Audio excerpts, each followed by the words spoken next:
Morning Eden. So having concluded the section of the Gemara that discusses safety in terms of avoiding negative spiritual energy, and we learned the Gemara related to that. We learned the halacha, related to that. All the halachas around personal safety. We now return to the text of the Gemara, which would be Psachim Daf Kuf Yud Beis Amud Aleph 112a. We're about the middle of the line, about the middle of the page, I'm sorry.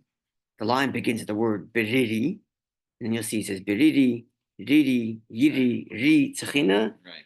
And then you go to the middle of the page, there's a colon, it says vafilu min hatamchoi. You have it kuf yud beis, not kuf beis, kuf yud beis, 112a. So the Gemara gets back to the halacha mentioned in the Mishnah, but quickly diverts from there into other agadic type instruction, not the spiritual, mystical, occult nature, Right. Although some of that will come back soon, but mostly it's actually going to be advice for life. And quite fascinating to see little biographies of some people and what they shared with their children and their students as like advice for life. That's what's going to come up soon. But the halacha first that the Gemara talks about is the halacha in the Mishnah. The Mishnah had a few halachas. The first was not to eat too much before the Seder night, so you have an appetite. Mm-hmm. We discussed that at great length. And another halacha was that a person should not eat unless they're leaning. We discussed the halacha of leaning on the Seder night as well. Mm-hmm. Right? We learned the Shulchan Aruch about that as well. And the next halacha was that everybody has to have 4 cups of wine. I think we learned some of that as well. Right? Didn't we learn the Shulchan Aruch about that? Anyway. I don't think we learned much about it. We learned a little bit about it from the brachas. Right. In terms of which bracha you make and whether you can combine brachas, yain, havdalah together, wine, havdalah together.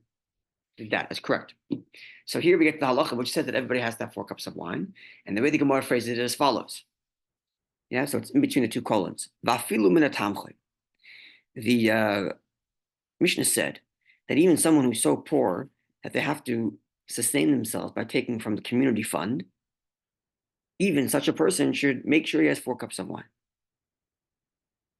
Yeah, this is what the Mishnah said. So says the Gemara, Pshita, this seems obvious. If you have an obligation to do so, what's the difference where you're getting your funds from? Your obligation is your obligation. So of course you got to get the 4 cups of wine. Like, why would the fact that you have to collect from the fund make a difference? Says the Gemara, it's not so simple. Nitzircha, we need the Mishnah's statement to tell us that even someone who's so poor, God forbid, that they have to collect from funds, should get 4 cups of wine. Wait, so this is the beginning of a new Mishnah now? No, it's the analysis of a Mishnah. Oh, okay. So first it quotes the relevant section of the Mishnah in between the two colons, right, and then it comments.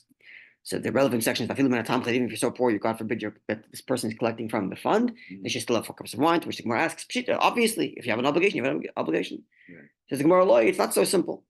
Nitzcha, it's required. The Mishnah must tell us that even one who's so poor that they're collecting from funds should nonetheless get 4 cups of wine. Why is it necessary to teach that law? Meaning, as you just said, no person's obligated to drink 4 cups of wine. That's it. A person's obligated means everyone. Why specify, even if the person's so poor, God forbid, that they're collecting money from charity? Why say it in such extreme? Just say everybody's obligated. There's no qualifier that says in the Mishnah, everybody's obligated towards tefillin, even if you're so poor. Right. Everybody's obligated towards tefillin, period. It's an obligation. Done. There's similar circumstances where those general statements are made, but if they're poor, they're exempt. Nitzchav required Ella Fila Rabbi Akiva to teach us that even Rabbi Akiva would agree that someone so poor needs to get 4 cups of wine. Because the Rabbi Akiva once said, Asay Shabbat Chachol, turn your Shabbos meal into your weekday meal. It should be no better. And you should not require the assistance of other people.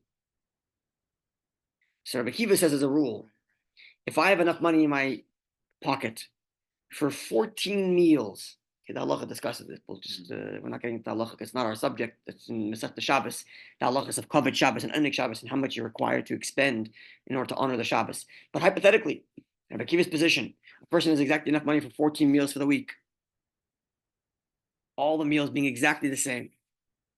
Says Rabbi Akiva, don't ask for a handout, even though your Shabbos meal is going to be exactly the same thing as your weekday meal. Treat your Shabbos like weekday rather than come to need another person. I would have thought you said You're it short, said you're like. short one meal though, no? Okay, so that's not okay. taken into consideration. Let's put that aside right Put now. that aside, okay. Yeah, putting it aside right now. I would have thought That you would be said- considered making your Shabbos greater. We're going to keep it alone. Yeah. Leave it alone for now. Right now. Yeah, but this is the principle. Yeah, what do you want to say? No, I thought you were going in a different direction. I thought you were going to say skip a weekday meal so that you can have twice as much money for Shabbos. Twice as You're much. required to starve yourself for a day. No, well, so that you Necessarily. can give more cover to Shabbos. Okay, but that would mean you're required by halacha to fast for a day. I don't know the halachas. So that's not the halacha. Rabbi Akiva, at least Rabbi Akiva's position. Right. Rabbi Akiva's position is let your Shabbos look like a weekday meal rather than asking for a handout. Okay, wow. So it's This is Rabbi Akiva's position. it's why the Gemara is- worse to ask for a handout than to just have a simple Shabbos. Correct. Better have a simple Shabbos than ask for a handout. Right. So, okay, this is not the final halachic ruling. Right. There are details in this in Siman Reish Mem Beis in chapter 242 of Yad B'Shulchan Aruch. You can see there it's in quite great detail, but this is the principle. It's not our subject. But the point the Gemara is making is because there is this position which says that you should turn your Shabbos into a week rather than ask for a handout. So you might think, if I have no money for 4 cups of wine, should I be asking for a handout? Rabbi Akiva says I shouldn't ask for a handout to get fish for Shabbos. So maybe I shouldn't ask for a handout for wine. Therefore, the Mishnah here says, even if you're so poor, even if one is so poor, God forbid, that they're collecting money from the charity, you should still collect money for the 4 cups of wine. So the 4 cups of wine is a greater obligation than honoring the Shabbos. Such that even Rabbi Akiva will agree that for the 4 cups of wine, one should ask for a handout. The Gemara explains, because here there's an element of publicizing God's miracles of. Therefore, he's required to do that. It's not a question of honoring Yom Tov. It's beyond honoring Yom Tov. It's saying thank you for the miracle. We think of Pesum Nisa as putting a public menorah at the street corner. Right. That's a Chabad thinking thing. The halachic definition of Pesum Nisa is not public menorah like at Hampstead Park. Publicizing the miracle means you're doing an act to demonstrate that you're celebrating Hashem's miracle. In public? So even to a degree in public, which is why the menorah should be lit before it's too late. At least your family should be around if it is too late. When it comes to the Megillah, one should best hear the Megillah with a minyan because of Pesum Nisa. Right. So Pesum Nisa even comes up in Pesach. I'm supposed to have the 4 cups of wine to demonstrate. It's like Pesum Nisa, publicizing the miracles. The way rephrase the words of saying, I'm demonstrating that I'm celebrating God's miracle by drinking the 4 cups of wine. So it's beyond honoring Shabbos and Yom Tov, which Rabbi Akiva says forego if it means getting a handout. But This should be compared to menorah, where a person does have to ask for a handout for menorah. Oh, right. Right? So Most likewise likely. here, you have to ask for a handout. Not you. One would have to ask for a handout, God forbid, in order to observe the 4 cups of wine. This is what the Gemara says. Yeah. Could one apply that mentality to also Shabbos is Pesum Nisa to like have Which gifts? miracle? I'm saying, I don't know, a miracle of creation. There's a mitzvah Pesum Nisa. The mitzvah Okay. Pesum Nisa. And again, Pesum Nisa doesn't necessarily mean you're obligated to have guests on Pesach. I'm not so sure that this person has to go ask for a handout so you can invite a guest over for Pesach. Right. I don't think that's necessarily required of him. Because your family is your That's the Pesum Nisa. Pesune. Yeah. Yeah. Okay. So even Rabbi Akiva, Moide will agree that that the person, I shouldn't be saying you, and I'm talking about it, someone asking for a handout, that one would have to ask for a handout. Okay. So having said that, the Gemara is now going to cite to the original source in which Rabbi Akiva says that a person should turn his Shabbos into weekday rather than ask for a handout. And that statement is going to come in a list of advice that Rabbi Akiva gives to his son. And then from there, the Gemara is going to get on to a bunch of different other sages who have given advice to their children or to their students. So this is what's coming for the next page or so. Advice for life from the sages of the Gemara. Yeah. Here we go. Listen up. Yeah. It was taught in the house of the study hall of Eliyahu.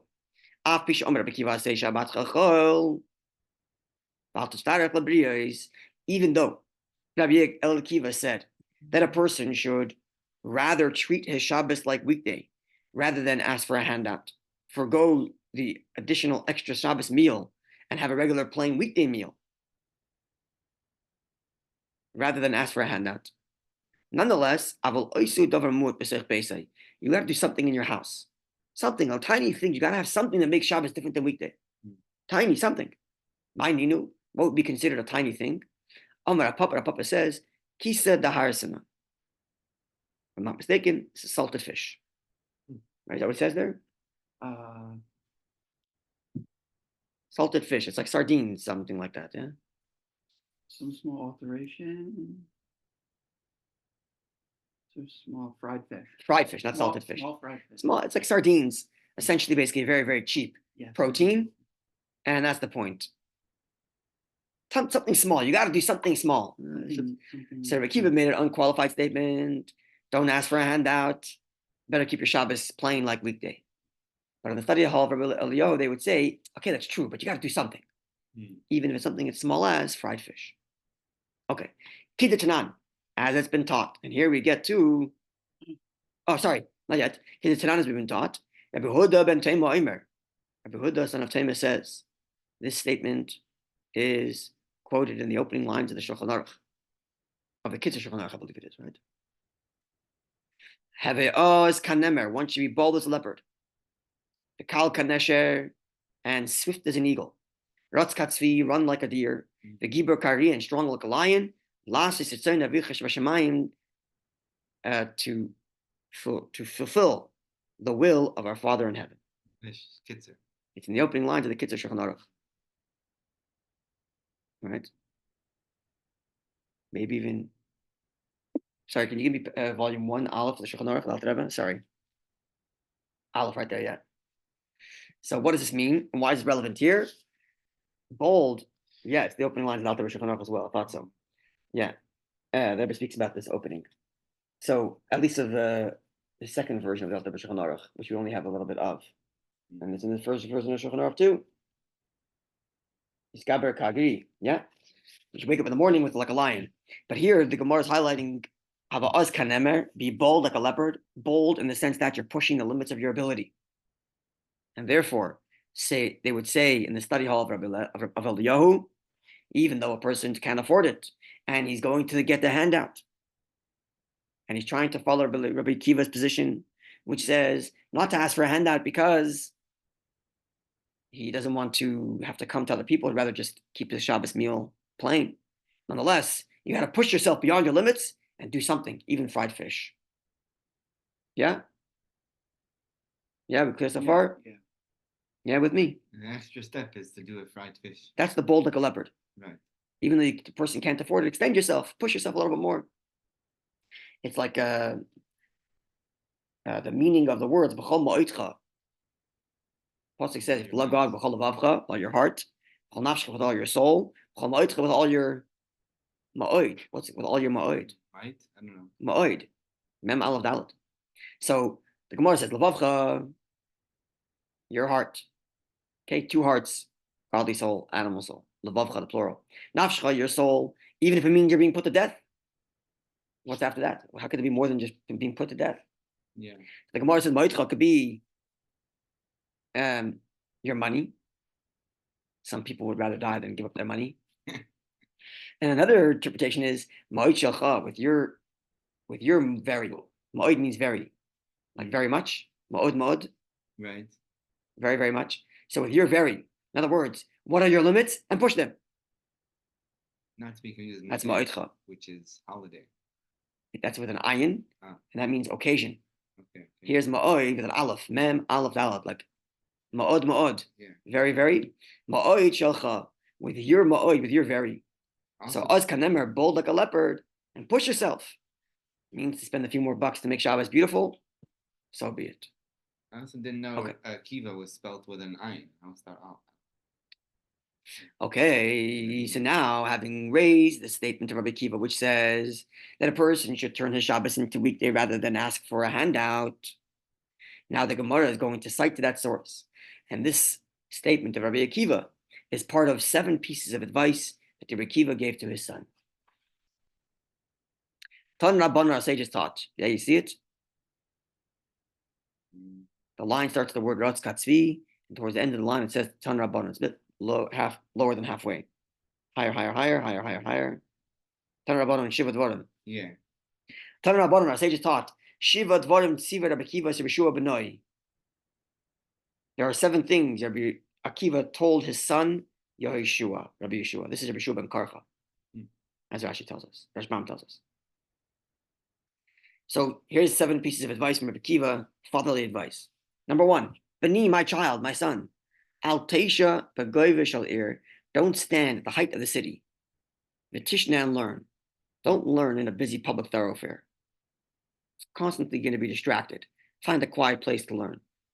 Why would you be tempted to learn in a public place? Well, maybe you wanted to know what kind of scholar. Huh? For Seminisa, you're giving altruistic motive. Maybe he just wants people to know he's learning. Like the guy sits down at the couch in the dormitory where everybody's chatting and opens up a book. Yeah. What are you sitting on the couch opening up a book for? Go sit in the base medrash. Yeah. Because he wants to be part of the conversation, but at the same time learning. Says Rabbi Akiva to his son Yehoshua, don't do that. Find a quiet place to learn, not a distracting place. Number 2, this is fascinating. Al Tarder Be'ir, don't live in a city, Shirasheha, that its leaders, Talmidei Chachamim, are scholars and sages. What? Yeah. It explains Rashbam. If these are you have to have people who are practical with boots on the ground and are activists. If they're scholarly and academic, then they're going to be busy with their learning and detached from the realities of what people need and getting things done. That's heavy. So the leaders are the people, not that they shouldn't be scholars. They should know Torah, right, but that shouldn't be their occupation. Their occupation cannot be scholarly pursuit of Torah, academia. It's got to be people, they got to be off boots on the ground, dealing with people's lives. And if the leaders are these aloof scholars, don't live in that town. Isn't there also quite this? Quite a statement. Yeah. Torah scholars should not take positions of leadership. I was it also yeah. It's sort of I don't know, it can degrade the learning. The learning. Possible. I don't remember such a thing. It could be. It was something like that. Yeah, it could be. Okay. So that was statement 2. Yeah, what do you want to say? We have 5 more statements to go. So don't learn in public spaces where it's distracting. Don't live in a city where the leaders of the city are academic scholars. You got to be practical. Not people who are distracted by the theory. Guys who are in the trenches, practical, and know how to deal with communal issues. Point 3. Al tikones lebeischa pisaim. Don't walk into your own home suddenly. Maybe, don't just barge into the room. Maybe someone's getting dressed, someone's doing something private. It's not nice to catch them. Or maybe they're doing something wrong. Not nice to bust them. Tap on the door. He's learning from the high priest who would walk with jingle. They should know he's coming. Knock on the door, barge into the house. Even if it's your own house? Even your own house. How much more so to your friend's home? I remember growing up, and I try to practice this. If the door to my room was closed, my mother would knock on the door before she walked into my room. Even as a kid. You just barge into someone's room. Someone's private space. Right? Yeah, it's my own wife, it's my kids. There's a respect to everybody's individual space and privacy, and you have to give it to them. It's your own house, but still, they should know you're there. They shouldn't be startled by your presence. You shouldn't catch them off guard. You shouldn't catch them, God forbid, doing something. Maybe they're embarrassed of. Maybe it's personal. Maybe it's private. They should know you're there. Don't sneak up on someone, even your own home, even your own bedroom. Even your own bedroom, 100%, absolutely. That's right. Your wife should know you're coming in. That's right. It's very, very. Each of these statements require its own farbrengen, but yeah, this is Rabbi Akiva's advice for his son Rabbi Yehoshua. Number 4. Don't ever go around without shoes. Shouldn't walk around barefoot. It's not respectful. Something my mother would also tell us. She did not like when we walked around the house barefoot growing up. And number 5. Hashkim va'oichel b'kayitz mipnei achama v'choyret mipnei atzima. Tzina, wake up early and eat in the summertime because it's going to get too hot to eat later. And in the wintertime, prepare yourself for the cold and fill yourself up in the morning so you have a strong day. In other words, eat a good hearty breakfast in the morning, early. Advice number 5. Advice number 6. This was a statement we had earlier. Vasei Shabbat chachoil. Make your treat your Shabbos like weekday. And don't ask for a handout. Be self-sufficient, even if it means you live a more budgeted lifestyle. A lot of this has to do with like personal dignity. Yeah, Wearing shoes, personal dignity and dignity of others. You're learn privately. Be practical about life. There's the leaders of the community got to be practical. They got to be practical. Make sure you got your shoes on. Eat a good breakfast. Don't startle people. A certain sense of personal dignity. Yes, sir. Right. And another point of dignity is, work for your own keep, even if it means you can have don't swipe your credit card because you're trying to keep up with the Joneses. Right. Exactly. Rather be simple so within your own. Your Shabbos is not going to have meat. Everybody else has a meat board with 8 things, and you're not going to have it. So be it. Yeah, at least you can afford yours. Exactly, you can afford yours. Yeah. There's a sense Don't of dignity borrow to impress. Correct. There's a sense of dignity, self-reliance here that Rabbi Akiva is pushing of his children, the son. Pride. Yeah. And finally, have mishtadlim adam shashamas mishachakaslay. Partner with someone who you can see the hour shines upon him, meaning someone's doing well. That's who should be your partner. You're looking for a partner, find someone who's doing well and partner with that one. Don't partner with the guy who isn't. So he's speaking business-wise specifically, as we can see from the next Gemara. The Gemara is going to comment on what this means. So that he's speaking specifically about business, but you can take it more broadly speaking in general. Hang out with good people. People who are happy, people who are doing well. Those are the people you should hang out with. Yeah, that's what my mother's always told me. Find yourself in those circles. They'll raise you up to that place. Our Papa explained that when Rabbi Akiva told his son to connect to those who are doing well, he doesn't mean to buy from him or to sell from him. Because if he's doing well and you're not, and you're buying and selling to him, you're going to get the short end of the stick and he's going to do well. So don't buy or sell from him. To become a partner with him. That, yes. But don't buy, split your profit. Don't buy or sell. Because you do that, you're going to be on the short end of the stick. Yeah. So when you buy or sell to Walmart, Walmart's winning. Yeah. Be their partner, not their client. Be their partner, not their client. That's not true. If you can get a deal with Walmart, sell to Walmart. Yeah. But the point is to partner with such people rather than do some sort of deal where you run the risk of becoming on the short end of the stick. But no, I'm saying it's better to sell to them than to buy from them. And Papa says don't do either. Oh. Be their partner. We're saying the Walmart example. Okay, so 1 second, but the Gemara is going to counter it. At the moment, the Gemara is saying Papa says I understood it to mean partner with them, don't buy or sell, because if you buy or sell, you're gonna get short-ended. Right? They're the big guys, you're the little guys, you're gonna get stuck. You're gonna get stuck with the lawyer bills you can't afford. They can afford lawyer bills and you'll end up losing, right? But says the Gemara, but now, this is what our Papa originally said. But now the Amar of Shmuel Bar Yitzchak.